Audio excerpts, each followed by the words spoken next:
Hello my crochet friends, this is Sarah from Ned and Mimi, and today we are going to learn all about seaming, and specifically seaming when it comes to crochet garments.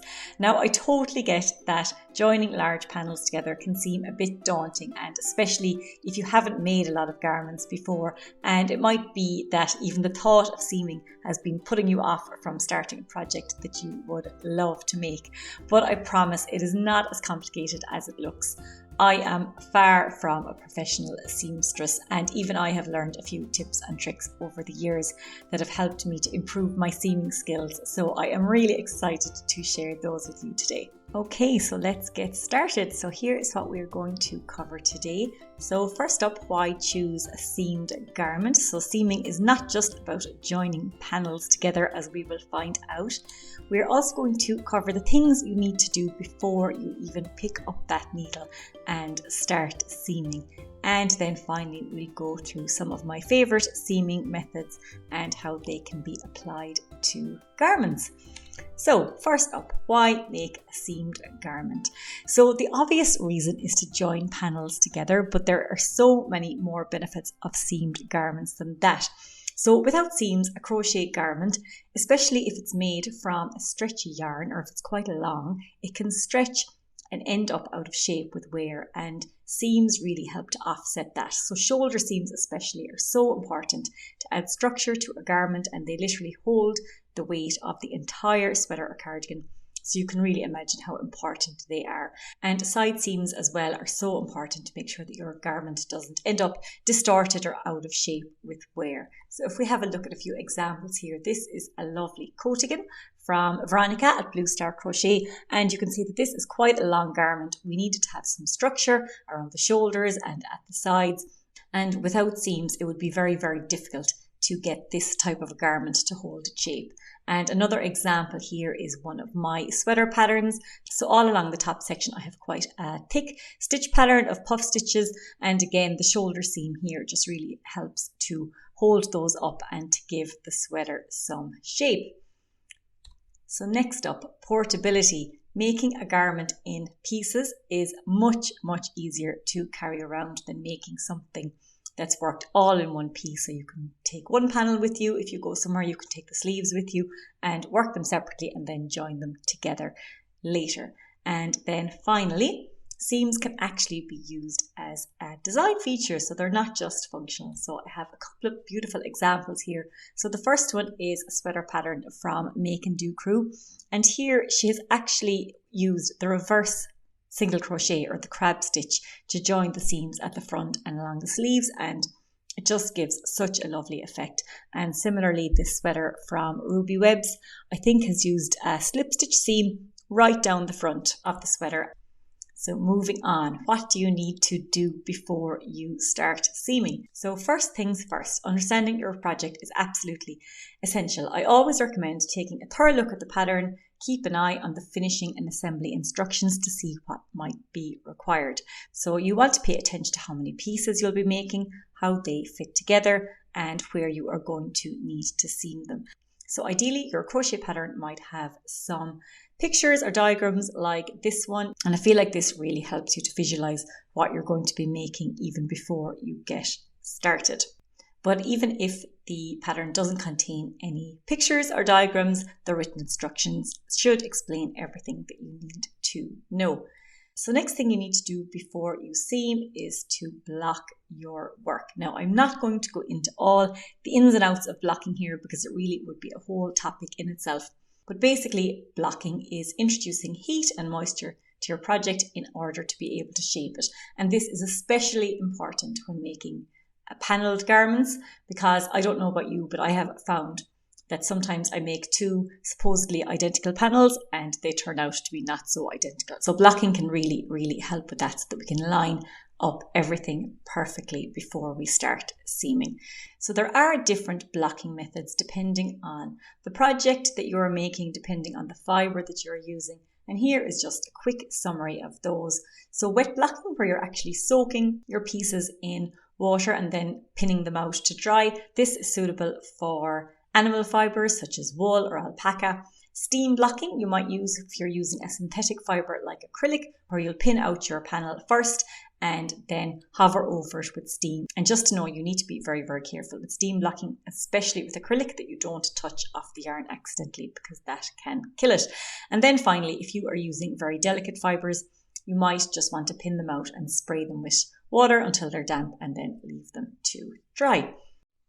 So then finally, the last thing that you are going to need to do before you start seaming is to make sure all of your edges are lined up. So this is probably very easy if you're seaming small panels together, but if you're seaming something larger like a garment, you are going to have to take a few extra steps. So in the sample that I have here, I have counted my rows and marked them on each panel using stitch markers. And this is just going to help me make sure that I have everything lined up perfectly. And I also have taken an extra step and used some sewing clips to pin all of the edges together. And you don't necessarily have to do this, but I do find that it helps me a lot. And if you don't have sewing clips, the stitch markers will do absolutely fine by themselves, or you might even use clothes pegs or something like that, just to make sure that your edges are lined up perfectly. Alrighty, so let us get started with some seaming. So I'm going to show you 3 of my favorite seaming methods that I like to use for my garments. Now I have a whole bunch of swatches here, and I'm going to use each of these samples to show you a different seaming method. Now you will notice that I have marked each swatch with a stitch marker, and that is to show me the right side of my work, because depending on the seaming method that we're using, for some of them we'll be working with the right sides facing, and for some we'll be working with the wrong sides facing. So it is important to know that before you get started. So when we are seaming pieces together, we might be joining them along the raw edges or the sides like so, or we might be joining the finished edges together along the tops of our rows. And really, once you become familiar with the different seaming methods, you can pick and choose the ones that suit you best, no matter what types of edges you are joining together. So let's get started now with the whip stitch seaming method, and we're going to use this to seam our raw edges together here. So this stitch is probably the easiest seaming method to learn, and the one that most people will naturally gravitate towards. Now for the whip stitch, you want to seam on the wrong side. So that means we need to have our right sides facing, and we're going to be seaming here on the wrong side, and then once we're done, we'll be turning it the right way around. So let's just go ahead and lay our pieces out here. Now I am going to use a different yarn color just to show you a little bit more clearly how we do it, but in reality you're probably going to have left a tail on one of your panels, and that's what you'll be using to seam. Now I am using a plastic yarn needle because I cannot find my steel one, but if you have a steel one, that is probably better because it's going to glide through the stitches a little bit easier. Alright, so let's get started. So we are going to join our bottom edges together here. So go right into the corner on each side, and we'll just secure those edges together with the whip stitch. Okay, there we go. So now I'm just going to work in a spiral over and back all the way along. So the only thing you need to keep an eye on is that your rows are lined up, and ideally if you have some pins or clips to keep those in place, that's going to help a lot. So I'm just going to insert my needle through the side of the stitch closest to me, and then through the opposite edge. And I like to go right through the middle of my stitches here. So rather than going around the entire stitch, which I think creates gaps and makes a bit of a more bulky seam, I like to go right through the stitches. So that's all I need to do. I'm just going to continue working in a spiral all the way along.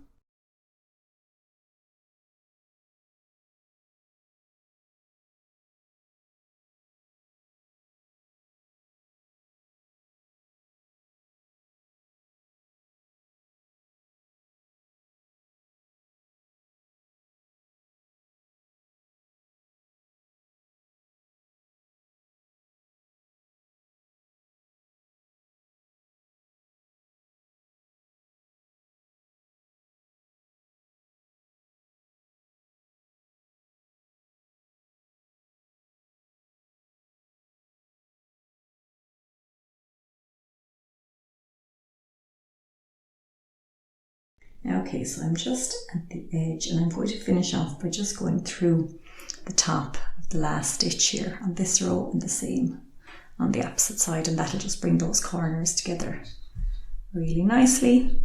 And we'll just double up on that last stitch and go all the way through. And we can pull the yarn through because this is the back of our work, so we're going to be weaving in on this side. And if we flip it around to have a look, you can see that the seam is not invisible, so you can see those little stitches there, but honestly, if you're using the same color yarn as what you have here, you're not really going to see this at all. It's going to blend in very, very well. So I like this seaming method for the sides of garments, or really anywhere that we're joining the raw edges together. Okay, so let's move on to the next method now. So the next one that I'm going to show you is the mattress stitch, and this is a really lovely seaming method because it gives an almost invisible seam and it's nice and strong as well. So I really like this for joining our finished edges, so the top edges here together, and it's perfect for a shoulder seam. So let's go ahead and do that now. So again, I'm going to use a contrasting color just to show you how to work the seam, but obviously in reality you probably use one of the tails for your panels. So again, I'm going to go from right to left just because I find that the easiest. So the mattress stitch is worked on the right side, that's why I'm keeping the right side facing me here, and we're going to start by joining our two panels together. So the way I like to do this is to make a little whip stitch, but we're going to start with the top panel and we're going to go from bottom to top because this is going to keep the tail underneath, and that's going to be the wrong side. So I just like to start there. So we just insert our needle there, then insert it into the same one on the opposite side and pull those two together. Now for the mattress stitch, I'm just going to zigzag over and back, and I'm going to be working in and out between the tops of the stitches all the way along, but swapping sides each time. So let's go ahead and do that now. So we'll start by coming over to the side closest to me, just go in and out between those two stitches, then back into the same spot on the other side where we just worked that whip stitch. So always going over and back into the space that we previously worked into, and just zigzagging our way along.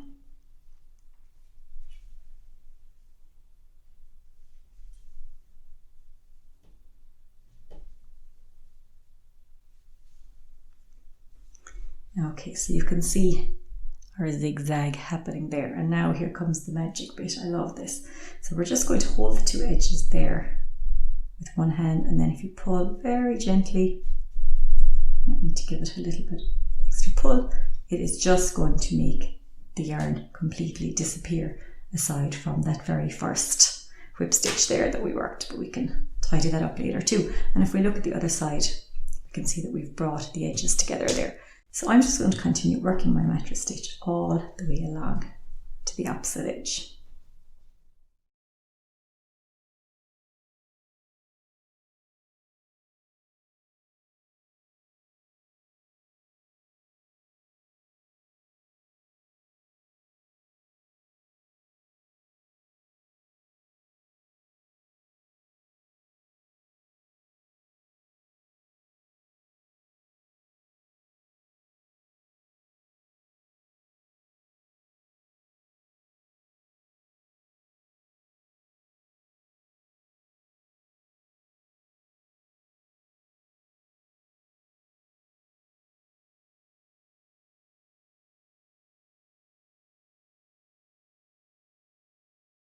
Alrighty, so we're just at the edge, and I'm going to finish off with a little small whip stitch here just to bring those edges together, and just make sure that I finish off with my yarn on the wrong side. Okay, so there is our mattress stitch seam, and it's lovely, isn't it? Like, it's almost invisible, it brings the edges together perfectly, and I'm really happy with that. Now, an extra little tip for you here, and I don't always do this, but if I'm using the seam to join panels at the shoulders, I almost always do this extra step. So I like to just go back over the seam on the inside with a row of whip stitches, and I just find that It gives that extra little bit of strength, and it's really easy, and you don't need to be too fussy about it because nobody will ever see it, and it just gives an extra layer of reinforcement.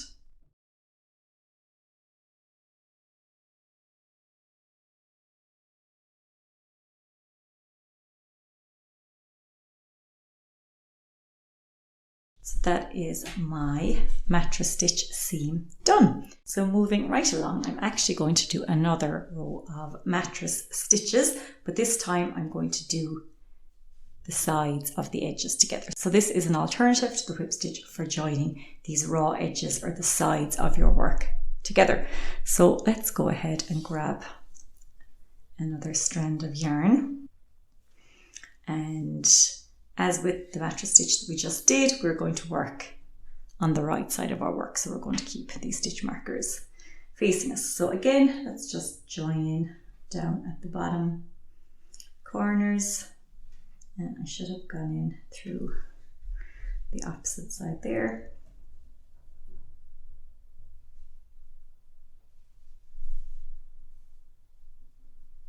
Okay, so now the method is going to be pretty much the same. We are going to be going through the body of the stitch on this side and then doing the same on the opposite and zigzagging our way all the way along. It's just that it's a little bit trickier here to keep our rows lined up. It's much easier when you have matching stitches on each side, but let's go ahead and give it a go anyway. Okay, so just go in and out through the body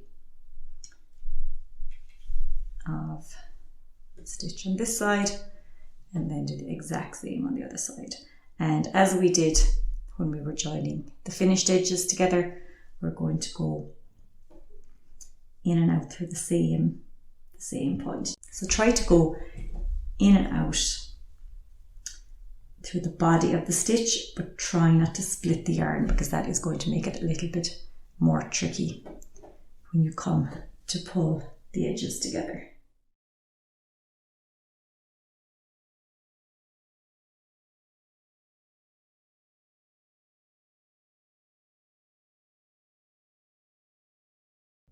Okay, so let's just pause here and do our little pull. Okay, so I think that's brought them together quite nicely there. So if you are getting started with the mattress stitch, I definitely recommend practicing with your finished edges. So joining your maybe top edge to a top edge and then moving on to this one.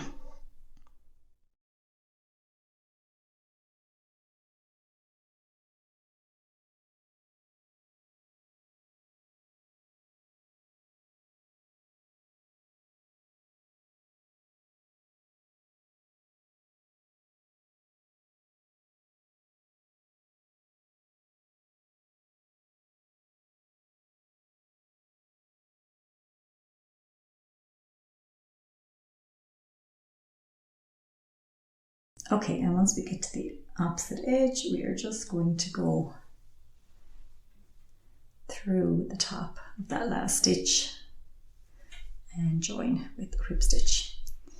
Okay, so there we go. So that is actually pretty good. So you can see it is a little bit tricky sometimes to get the rows to line up perfectly, but I think it is not too bad at all. And if we flip around to the other side, we can see that this seam is a little bit more bulky than the one done with the whip stitch, but it's very strong and sturdy. And on the right side, it is almost invisible. So let us move on now to the next seaming method. And this is actually going to be a variation on the mattress stitch. And I call this the laced mattress stitch. I know for some people, they actually call this particular one the mattress stitch, but I learned the mattress stitch a little bit differently. So there you go. So again, this laced mattress stitch is going to be done on the right side. So we're having our stitch markers facing us there. So we are going to join with a whip stitch, just like we did for the previous mattress stitch. So we'll just keep the tail underneath there.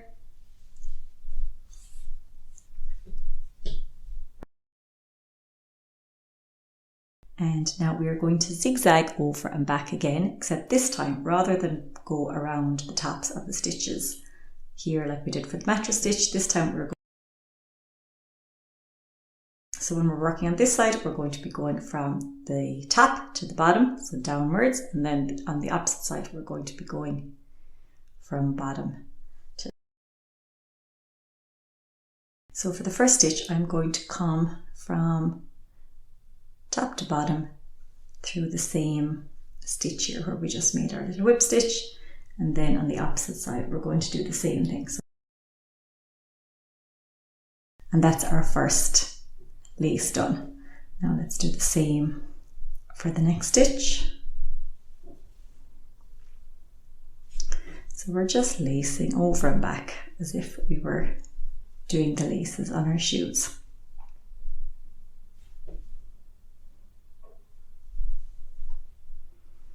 Okay, so now let's just pull very gently here. There we go. And that's going to bring those edges together very, very nicely. And that's all we need to do. I just need to keep weaving over and back from the inside out all the way along.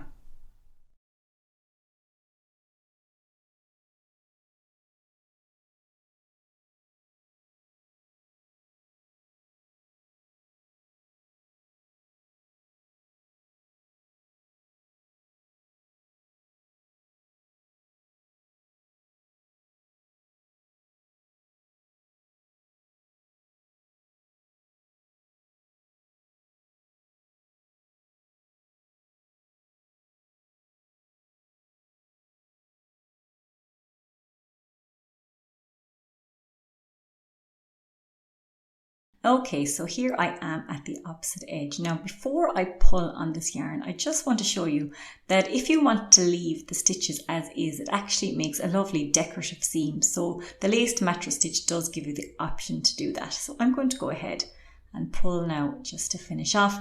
And I'm really, really happy with that. It's brought the edges together really nicely and neatly and given us a perfectly flat seam. So I'm just going to go ahead and finish off with a whip stitch, and we will be good to go. So there we have it. Those are my 3 favorite seaming methods when it comes to garments. So thank you so much for watching. And if you do have any questions at all, I would love to hear from you. You can email me at sarah@nedandmimi.com. Happy crocheting and take care.